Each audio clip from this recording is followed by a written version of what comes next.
రీసెంట్గా కొన్ని screen shots upload చేశాను.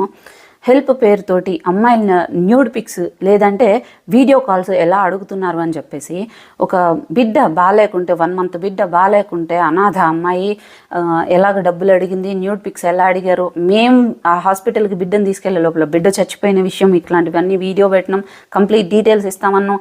ఆ వీడియోలోనే ఇంకొంతమంది మెసేజ్ చేశారు, ఎట్లెట్లా ఎవరెవరు ఏం అడిగారు అని చెప్పి విత్ స్క్రీన్ షాట్స్ నెంబర్స్తో సహా పెట్టారు.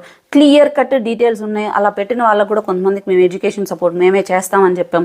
ఆ క్రమంలో వాళ్ళని వెనక బ్యాక్గ్రౌండ్ వెరిఫికేషన్ చేయడం, అదంతా నిజమే అని తెలియడము, వాళ్ళ కుటుంబాల పరిస్థితులు కూడా చాలా దయనీయంగా ఉండడం, ఇలాంటివన్నీ కనిపించినాయి.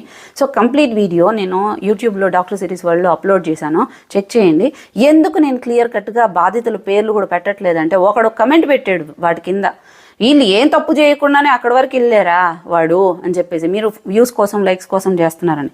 నీకు బాగాలేనప్పుడు నీ తల్లో నీ బిడ్డో నీ పెళ్ళామో ఒకరి దగ్గరికి పోయేసి, నాకు మా ఆయనకి బాగాలేదు ఇట్లా చూపించుకోవాలి అంటే పడుకుంటే డబ్బులు ఇస్తా అన్నాడు అనుకో, అది కూడా ఒక ఆడదే నమ్మబలికి నాకు ఇచ్చారు మీకు ఇవ్వచ్చు సాయం చేయొచ్చు అని పంపించినారనుకో, ఆమె ఏడ్చుకుంటా వచ్చి నేను అట్లాంటి పని చేయనని నీకు వచ్చి చెప్పింది అనుకో, దాన్ని పోయేసి ఏమే నువ్వు ఏం తప్పు చేయకుండా వాడు అడిగాడు అంటావా, లేకపోతే చెప్పుతా కొడతావా?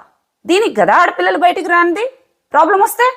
వీటికి కూడా మెయిన్ కారణం ఏంటంటే, తెలుగులో ఒక ప్రొఫైల్, దాని కింద ఎవడైతే గొర్రెల్లా కమెంట్లు పెట్టుకుంటున్నారో వీళ్ళని పోయేసి ఇంకొకరు అప్రోచ్ అవుతారు, ఒక ఆడపిల్ల పేరుతోటి పోయేసి వాళ్ళని ఇంకొకరికి అప్పచెప్తారు, వాళ్ళని న్యూడ్ పిక్స్ అడుగుతున్నారు. అమ్మ నేను ఒక మాట అడుగుతా, 200 రూపాయలు రీఛార్జీలు చేసి ఫాలో కొట్టండి, మా గర్ల్ ఫ్రెండ్కి టెడ్డీబేర్ గిఫ్ట్ కొనాలి అక్క, ప్లీజ్ అక్క హెల్ప్ చేయండి అక్క. మీ గర్ల్ ఫ్రెండ్కి 400 రీఛార్జ్ చేశాను, మీరు టెడ్డీబేర్ ఇవ్వండి, మీరు చాలా హ్యాపీగా ఉన్నారా, నా యూట్యూబ్ ఛానల్ ఫాలో అవ్వండి, ఇన్స్టాగ్రామ్ ఫాలో అవ్వండి. బుద్ధుందా మీకు? ఇవి కష్టాలా? ఇవి కష్టమా అమ్మా మీకు? మీరు ఒక ఎర్రి వాళ్ళలాగా వేసి ఫాలో కొడతారు వాళ్ళని, వాళ్ళకి ఫాలోవర్స్ సబ్స్క్రైబర్స్ రాగానే ఇచ్చేసి వెనక ఇట్లాంటి డార్క్ పనులు. మీకు అర్థమవుతుందా? ఎంతసేపు అలాంటి వాళ్ళని ఏం చేయాలి, అలా చేయాలి, ముందు మిమ్మల్ని ఏమనాలా ఆలోచించండి. అసలు ఇది ప్రాబ్లమ్సా? ఇలాంటి వాళ్ళ ప్రాబ్లమ్స్ తీర్చే వాళ్ళని ఎవడు ఎంకరేజ్ చేస్తున్నాడు? ఎవరి తప్పు?